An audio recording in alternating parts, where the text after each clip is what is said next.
Senhor que nos conduziu até aqui nesta noite de domingo. Nós vamos continuar falando acerca do tema que nós já temos tratado este mês.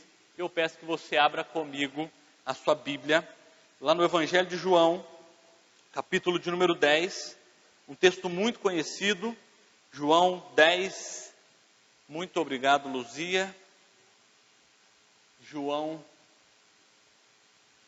10 vai ser o nosso texto base, nós que estamos falando aí sobre a importância que devemos dar a sermos parecidos com Jesus. Nós começamos falando sobre acerca da obediência, que é uma característica importantíssima para nós. Na semana passada, o seminarista Vinícius falou sobre a humildade de Cristo, o quanto nós precisamos aprender com Cristo acerca da humildade.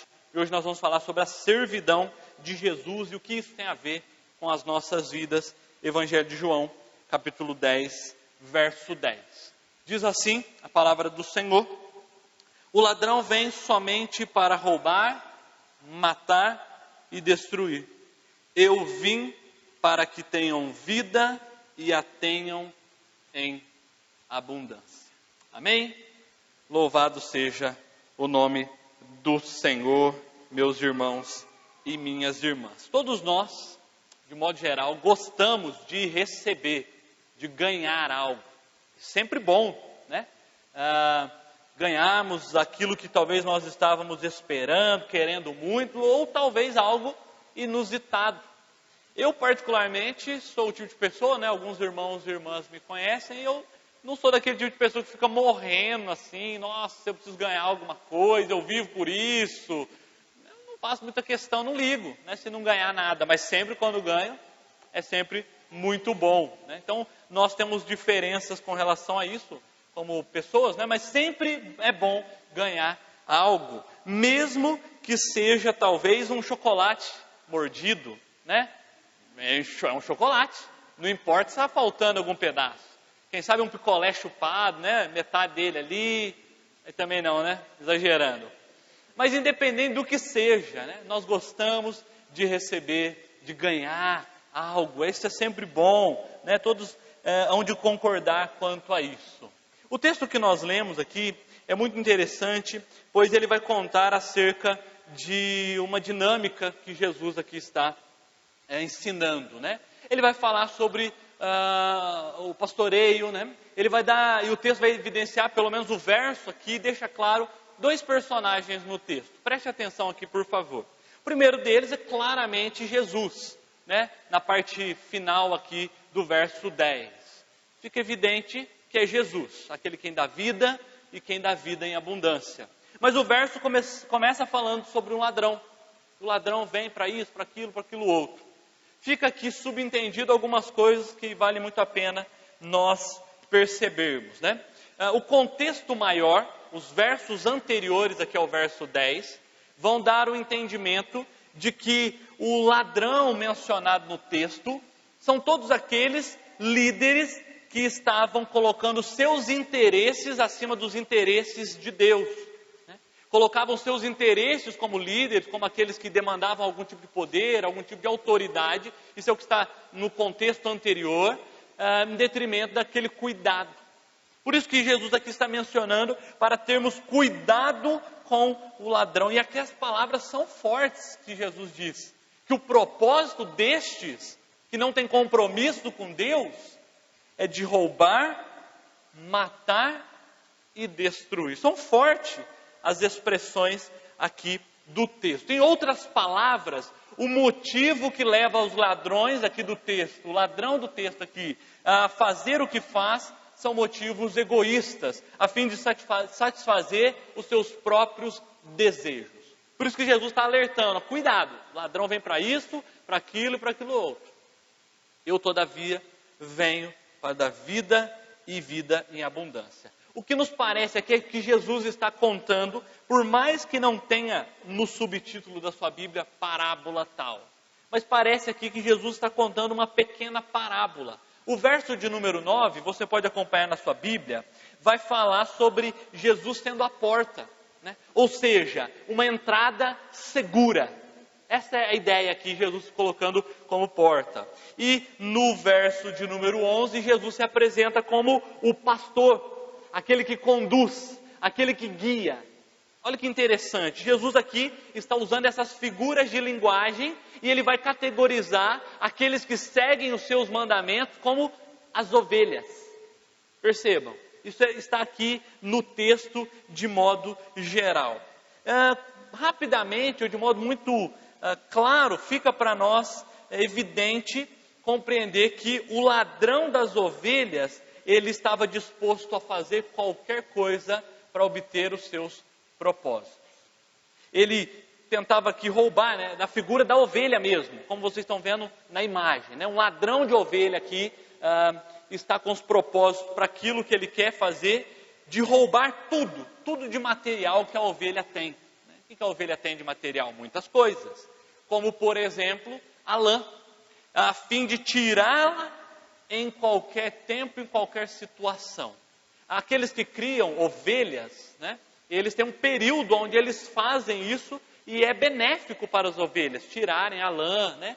Principalmente num período de calor, onde é muito quente. Aquilo é até benéfico para as ovelhas, limpa a pele delas, mas o ladrão está disposto a fazer isso a qualquer momento, independente da situação que seja. O texto ainda vai dizer que o ladrão está disposto a matar, a eliminar, a tirar a vida, a matar o animal, independente do que vai ser feito. E o texto ainda vai dizer, Jesus ilustrando aqui, que ele estava proposto a despedaçar totalmente, acabar com o animal.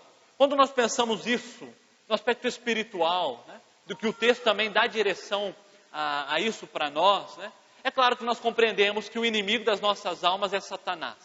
Satanás quer nos destruir, assim como às vezes nós guerreamos contra nós mesmos, né?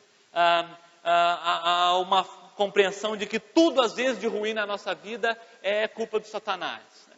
Mas muitas vezes é só consequência ou colheita daquilo que nós plantamos, né? Mas que o inimigo das nossas almas quer acabar conosco, ele quer. Na mesma linguagem, na mesma proporção, ele quer tirar tudo o que nós conseguimos de forma digna.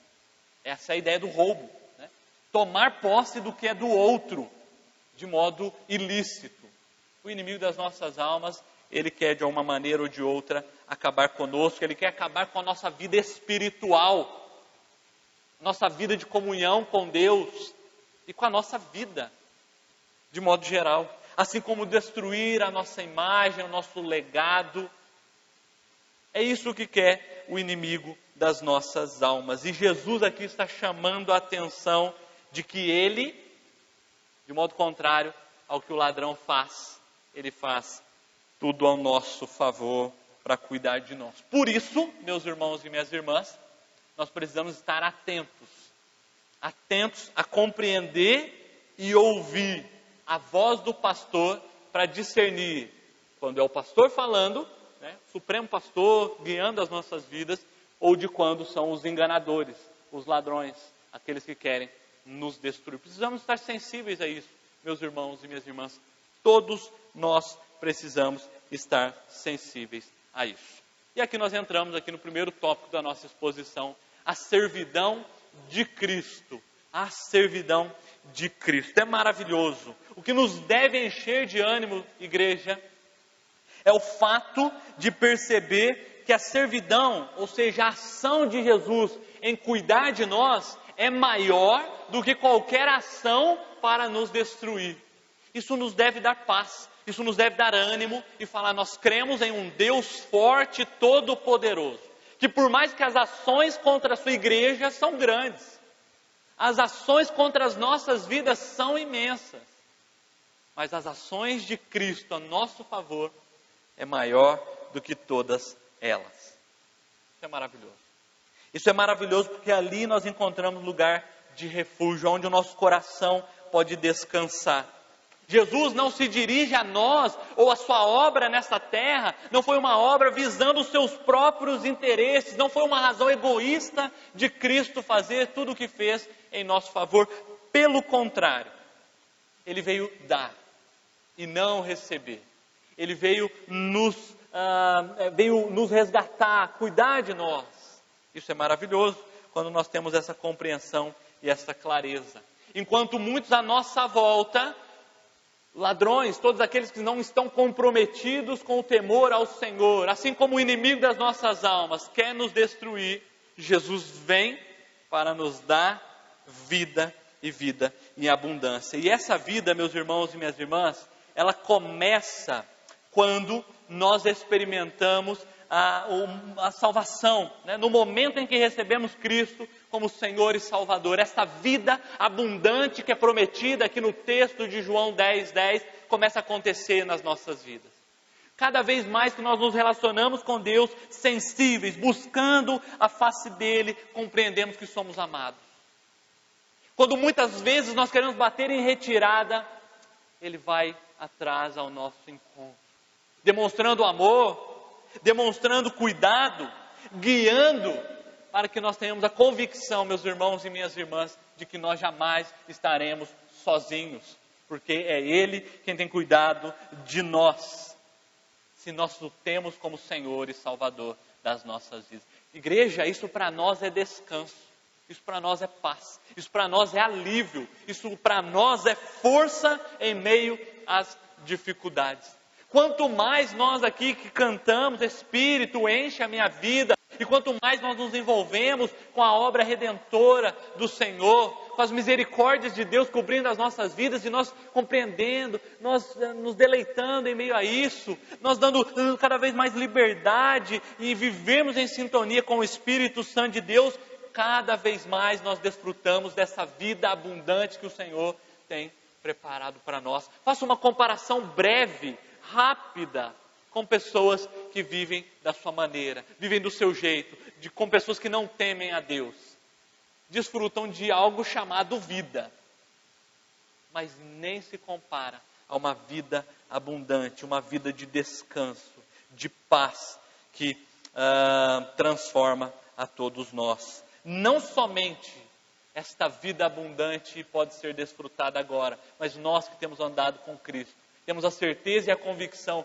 de que quando terminar o nosso tempo aqui, começa o nosso tempo na eternidade que jamais terá fim, e essa vida é abundante. Mas talvez você esteja se perguntando, e a servidão de Cristo? O que tem a ver com tudo isso que nós estamos falando? Igreja, meus irmãos e minhas irmãs, este texto lança à luz a muitas questões importantes para as nossas vidas.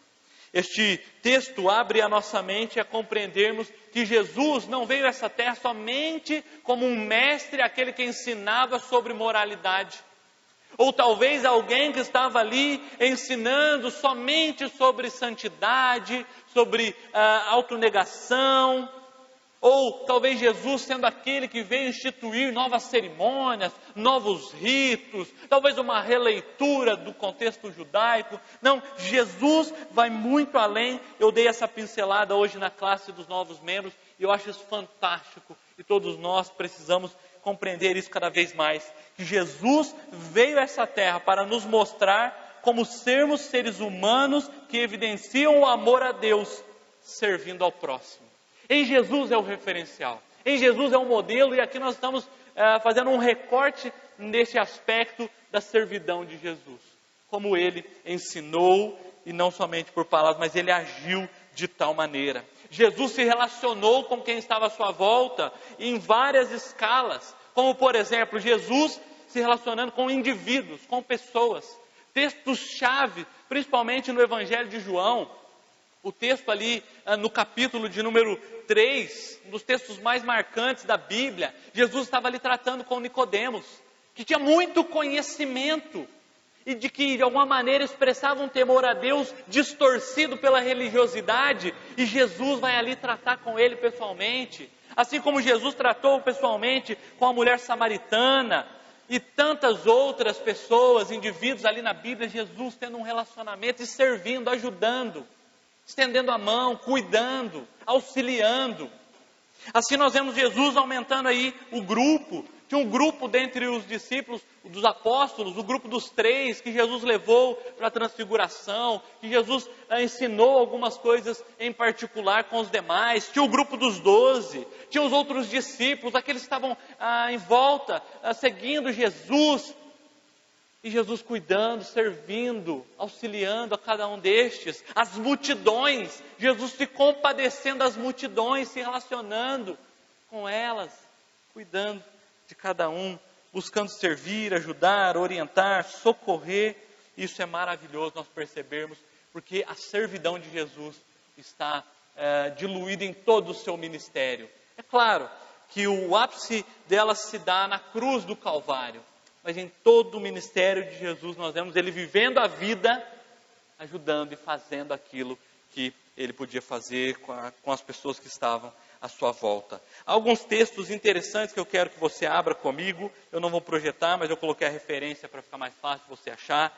O texto que está aí em João mesmo, algumas páginas à frente, no capítulo de número 13, verso 2 a 5, diz assim: durante a ceia, tendo já o diabo posto no coração de Judas Iscariotes, filho de Simão, que traísse Jesus, sabendo que o Pai tinha confiado tudo, sabendo este que o Pai tinha confiado tudo às suas mãos, e que ele tinha vindo de Deus e voltava para Deus. Levantou-se da ceia, tirou a vestimenta de cima e, pegando uma toalha, cingiu-a com ela. E em seguida Jesus pôs água numa bacia e começou a lavar os pés dos discípulos e enxugá-los com uma toalha com a que estava cingido. E aí Pedro vê toda aquela situação, aquela cena, você está acompanhando aí na sua Bíblia, ele fica indignado: Senhor, jamais, não vai lavar meu pé, né? Pedro toma a frente e Jesus continua no verso 14, ora, se eu sendo Senhor e Mestre, lavei os pés de vocês, vocês também devem lavar os pés uns dos outros, porque eu lhes dei o exemplo para que, como eu fiz, vocês façam também.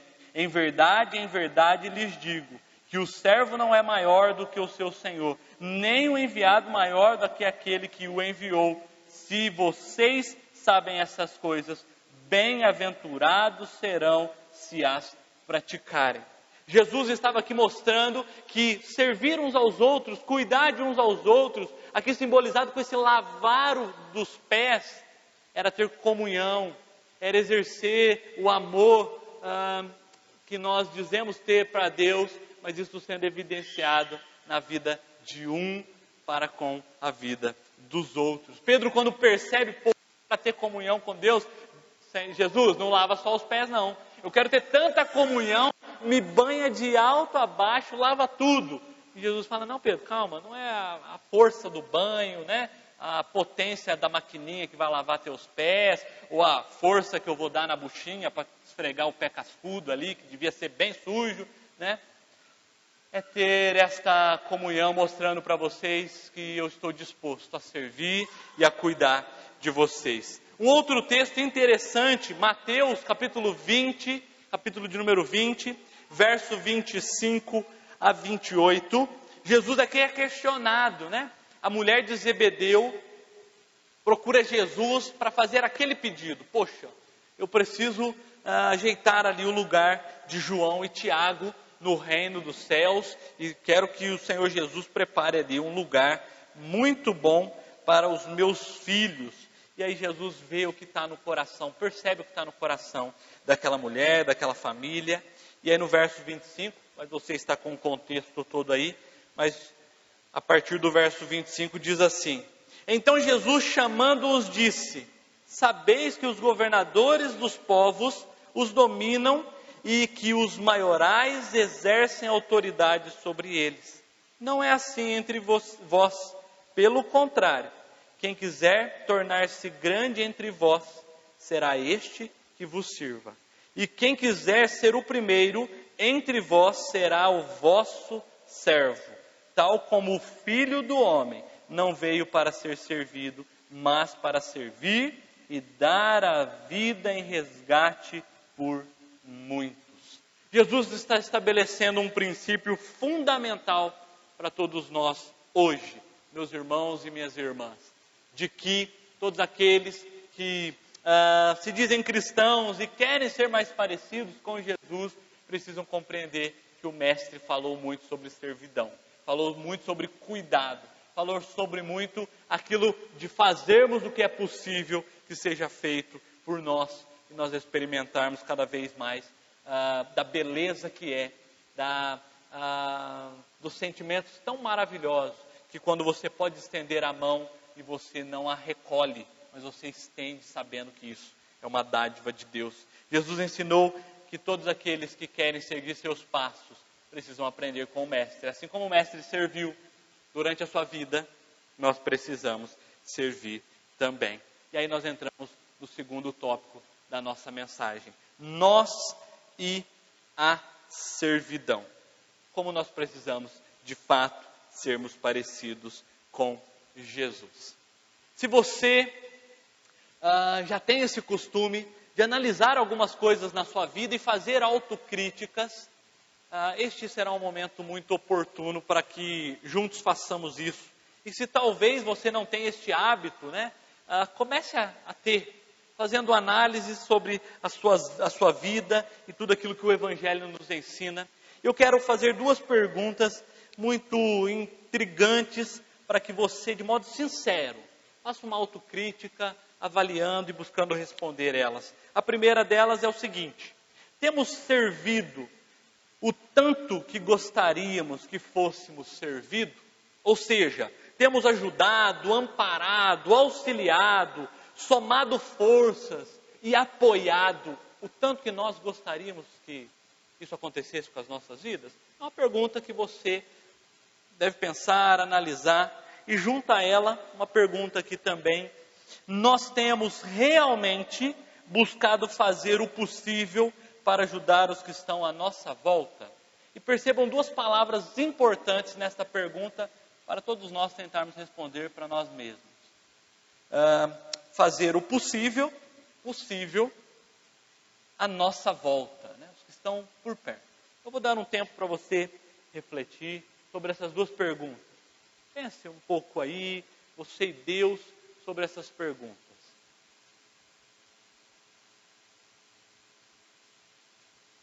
Tempo na tela. Creio que sejam perguntas importantes para as nossas vidas.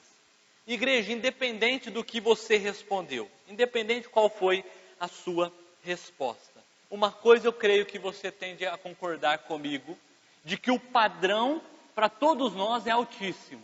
Não é porque eu estou falando que o padrão para mim vai ser minimizado. Não. O padrão é sempre Cristo. Por isso que nós falamos de Cristo como referencial a ser seguido. É sempre elevado e nós precisamos pensar sobre o assunto. Bom, eu gabaritei aqui, pelo menos as minhas respostas quanto a essa pergunta, eu quero compartilhar. Sobre a primeira pergunta, eu respondi assim: bom, eu não tenho feito o quanto eu quero que façam para mim.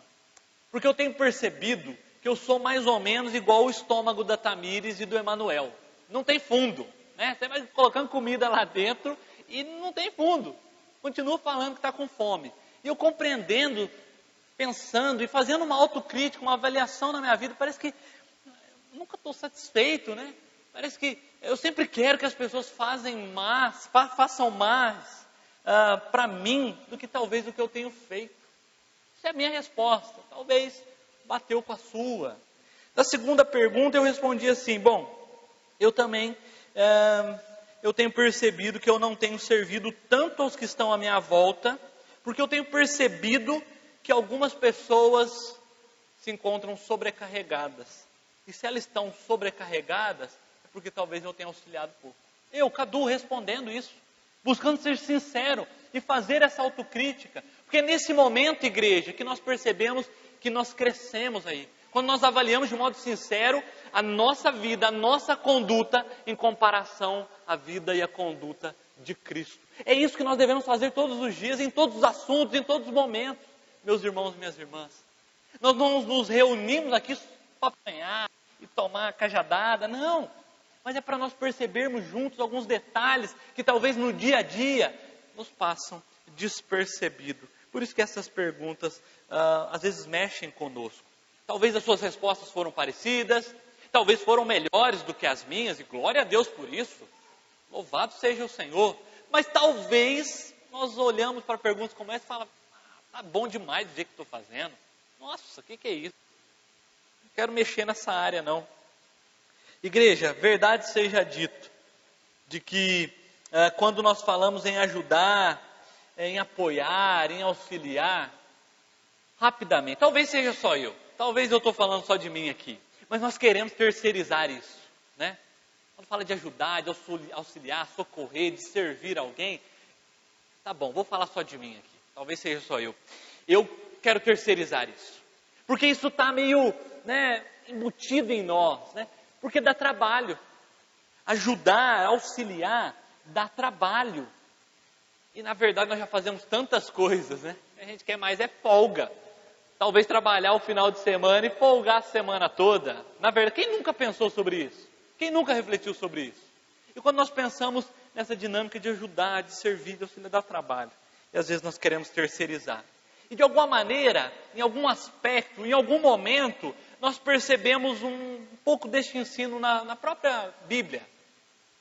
Quando, por exemplo, nós olhamos para a antiga aliança, parecia que todo o serviço, ou todo o empenho de servir a Deus, tinha que ser dos profetas. Não, os profetas, Deus levantou os seus profetas. Não, tinha que ser o rei tinha que ser, o exemplo lá e tal. Tantos outros, os sacerdotes e tantos outros personagens, os juízes, não, eles têm que fazer, eles têm que ser servos perfeitos de Deus e ajudar o povo. Às vezes nós percebemos isso no ensino bíblico, mas na nova aliança, no Novo Testamento, fica tudo muito mais claro. Aquilo que talvez é meio confuso no Antigo Testamento, nós vamos falar disso na sala de estudos com mais detalhes, No Novo Testamento nós percebemos que todos os cristãos são chamados a ser servos, a servir, a ajudar, a auxiliar, porque isso deve fazer parte da vida de um cristão, igreja. Isso é maravilhoso, isso não é peso. Pelo contrário, isso não é peso. É bênção demais nas nossas vidas. E é isso que eu quero saltar nos nossos olhos, nossos ouvidos e nosso coração. É bênção demais poder fazer isso. Nós vivemos em um mundo tão cheio de conflitos, onde nós somos ali instigados e convidados a melhorar a nossa autoestima, dar um up na aparência, a nos envolvermos e desfrutarmos de todos os entretenimentos que tem, É isso, é aquilo, é propaganda disso, propaganda daquilo, e aquilo vai mexendo com a gente vai se envolvendo, a ponto de às vezes nós estarmos tão com a mente tão assim, só pensando em nós, que somos convidados a vivermos talvez os 7 estágios para melhorar a nossa saúde emocional. Mas nós temos às vezes dificuldade em sermos ponte, em ajudarmos, em auxiliarmos alguém que está precisando de um estágio, está precisando de uma ajuda num teste, está precisando de uma orientação para uma prova, está precisando de um ensino, de um cuidado, que talvez nós temos. Nós podemos dar um auxílio técnico para alguém que esteja precisando. Nós vivemos em dia, meus irmãos e minhas irmãs, onde nós, às vezes, somos convidados para aquelas campanhas, a campanha ali das 10 segunda-feiras da vitória, amém? Aleluia! Oh, glórias! Mas às vezes nós temos dificuldade em ajudar na campanha de arrecadação de alimento da irmã Vitória e dos seus filhos. Há momentos em que nós nos deparamos com propostas dos 12 passos para a prosperidade. Amém? Prosperidade, 12 passos, aqui. Fácil, fácil. Mas uma dificuldade em dar um passo para estender a mão e ajudar alguém que está à nossa volta precisando. Meus irmãos, minhas irmãs, eu fico pensando sobre isso, de que necessariamente não há um problema aqui. Não há problema. Não há problema em buscar ter uma boa saúde, emocional, todos os aspectos. Em ter vitória, opa, o que é isso? Ser próspero, não há necessariamente, igreja, um problema quanto a isso. O que eu quero provocar a todos nós, por meio desta fala, é dizer que, às vezes, nós nos empenhamos mais, isso é natural, isso é todo nós, confissão de pecados aqui também, estamos confessando pecado geral, isso é natural, de nos esforçarmos mais daquilo que nós vamos ter um interesse imediato aquilo, do que talvez uma disposição em estender, em ajudar. Pense comigo algumas coisas, acabou a minha bateria. Mas ainda bem que a Bia está por aí. Bia, acabou a minha bateria, mas está tudo tranquilo. Eu vou te avisando aí. O quanto nós estamos envolvidos com a obra missionária? Talvez nós ouvimos falar aqui num dia ou outro, né? Culto missionário, isso, aquilo e tal. Mas no dia a dia, o quanto nós estamos envolvidos com a obra missionária? Nós vamos terceirizando, né? Com talvez uma ajuda na casa de recuperação, talvez com a campanha que nós estamos fazendo do óleo, talvez em ouvir um desabafo. Hoje é difícil demais pessoas dispostas a ouvir, orar por outros. Às vezes a gente vai deixando isso de lado. Dá um clique para mim, Bia, fazendo um favor. Porque sempre é tempo de receber cuidado, mas assim como sempre é tempo de cuidar mais. Se todos fizessem mais, com certeza todos receberiam mais. Tá certo, é meio óbvio aqui, né? A frase não está aquela frase impactante. Mas meus irmãos e minhas irmãs, nós não pensamos juntos lá no começo que receber, seja um chocolate mordido ou um picolé. Picolé não, picolé a turma não gostou, né? Seja um chocolate mordido, receber é muito bom. Mas morder ele e também dar para o outro, precisa ser bom para nós também. Estendermos, fazermos, isso é maravilhoso. Olha que texto tremendo para ilustrar isso que nós estamos falando e caminhar para o final. Nossa, que é isso? Oh Deus, abra comigo a sua Bíblia no texto que foi projetado, Mateus 25. Que texto maravilhoso para nos encher de ânimo, de falar, gente, é bom demais servir, isso deve estar na minha vida, deve correr nas minhas veias. Ai Senhor, que maravilha. A partir do verso 31 de Mateus 25, abra por favor comigo, diz assim: quando o Filho do Homem vier na sua majestade, com todos os anjos com ele, então se assentará no trono da sua glória. Todas as nações serão reunidas e em sua presença, e ele separará uns dos outros, como o pastor separa as ovelhas. Já linkaram lá com o nosso texto base. Separa as ovelhas dos cabritos. Vai ter uns cabritos aí no meio das ovelhas. Porá as ovelhas à sua direita e os cabritos à esquerda. Então o rei dirá aos que estiverem à sua direita. Olha que maravilha. Olha o que está na sua Bíblia aí, meu irmão e minha irmã. Venham benditos do meu Pai. Venham herdar. Ô Patrícia, gostou, hein? Falou de herança, o Patrícia falou, ô Senhor, herdar o reino. Todos nós, né? Quem não gosta de herança? Ô Senhor. Quem eu perdi aqui? O reino que está preparado para vocês desde a fundação do mundo.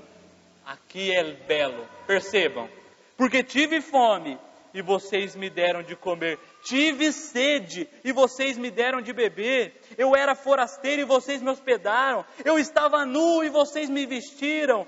Enfermo e me visitaram. Preso e fossem me ver. Pulo lá para o verso de número 40. Porque agora aqui ele vai falar, mas quando, Senhor? Quando que a gente viu nessa situação? Senhor, eu não estou lembrado. E aí o rei respondendo lhes dirá, em verdade lhes digo, e sempre que fizeram a um destes meus pequeninos irmãos, a mim o fizeram. Que maravilha, que dia aguardado de ouvir estas palavras do Rei dos Reis e do Senhor dos Senhores. Mas perceba que o texto não termina aqui. Eu parei aqui só para você ler o contexto em casa. Mas cremos que seremos estes que vão ficar do lado direito e ouvir esta palavra, porque nós temos entendido o quão é maravilhoso a servidão que nós aprendemos com Jesus. Caminhando para o final, igreja, este é um ensino geral nas Escrituras, né? Eu fiz um recorte aqui, poderia ser abordado de muitas outras maneiras, como Jesus ensina sobre a servidão e a importância disso para aqueles que seguem os seus ensinamentos. Sem sombra de dúvidas, meus irmãos e minhas irmãs, é um tempo de, volta um pouquinho, é um tempo de examinarmos uns aos outros. É um tempo de examinarmos uns aos outros. É um tempo de nós pensarmos e não terceirizarmos esta questão. porque isso é natural de nós. Não é natural? Porque dá trabalho. Então, vamos tomar cuidado para não terceirizar esta questão. Porque é maravilhoso servir, ajudar, estender a mão. É bom demais. Eu tenho certeza que todos nós aqui já experimentamos disso. Em alguma situação que a gente pôde ajudar. Não é maravilhoso esse sentimento? A gente poder fazer algo. Preste atenção aqui, meus irmãos e minhas irmãs. Estamos terminando. Mas só para você não perder a ideia. Todos nós já tivemos este momento maravilhoso. De poder estender a mão. De poder fazer algo em favor de alguém, de alguma pessoa, de alguma necessidade. E a pessoa ficar tão agradecida. A gente fala, poxa, mas eu não fiz nada, né? Entre aspas. Eu só fiz isso e a pessoa fica tão maravilhada. Este ensino da servidão é maravilhoso, porque nos dá o entendimento de que nós podemos fazer. Podemos fazer. Seja lá o que for, o Senhor deu capacidades, deu muitas coisas para nós experimentarmos disso, do privilégio de ajudar uns aos outros. E todos crescem quando isso acontece, todos crescem quando isso acontece. E é tão belo percebermos o ensino de Jesus fazendo o que Ele fez e nos mostrando de que nós podemos fazer. Nós somos chamados a fazer o possível, aquilo que tem como nós fazermos e nos alegrarmos em podermos estender a mão. E eu termino dizendo que se atentar à importância em servir e ajudar o outro é uma característica que nos torna mais parecidos com Cristo. Não é sobre isso que nós estamos falando, não é sobre isso que nós estamos sendo desafiados pelo Evangelho a sermos mais parecidos com Cristo. Pensar sobre a servidão nos torna mais parecidos. Podemos fazer algo grande, algo singelo, mas para quem recebe ajuda, nunca é pouco. Nunca é pouco. Talvez é um grande esforço da nossa parte, talvez algo simples, né? Mas para outra pessoa que está do outro lado, é maravilhoso. Porque nós já também recebemos ajuda, nós já recebemos auxílio, cuidado. Perceba, isso é maravilhoso. E que o amor que recebemos seja a força motivadora a compartilharmos amor. Essa é a dinâmica do Evangelho, meus irmãos e minhas irmãs. Essa é a dinâmica que o Senhor tem para as nossas vidas. Pensar nesse assunto, desse ponto de vista, como é maravilhoso. Nós que às vezes nos achamos tão incapazes de nada, né? Mas tem tantas coisas para cada um de nós somarmos na vida uns dos outros. Assim como temos a sensibilidade, poxa vida, agora é um momento que eu estou precisando de ajuda. Agora é um momento onde eu sei que meus irmãos e irmãs entendem também a importância da servidão, da ajuda, do socorro. Eu preciso, eu necessito. Como é maravilhoso nós sabermos que estamos juntos caminhando, servindo a Cristo e que a servidão faz parte da nossa compreensão do Evangelho. Que Deus assim nos ajude, né, a continuarmos, a exercer ajuda, servidão, cuidado, a estarmos sensíveis a isso, a estarmos também percebendo que há momentos que nós vamos precisar pedir ajuda e que possamos fazer isso, sabendo que todos nós temos entendido um pouco mais acerca da servidão para sermos parecidos com Cristo Jesus, nosso Senhor e Salvador. Amém? Amém?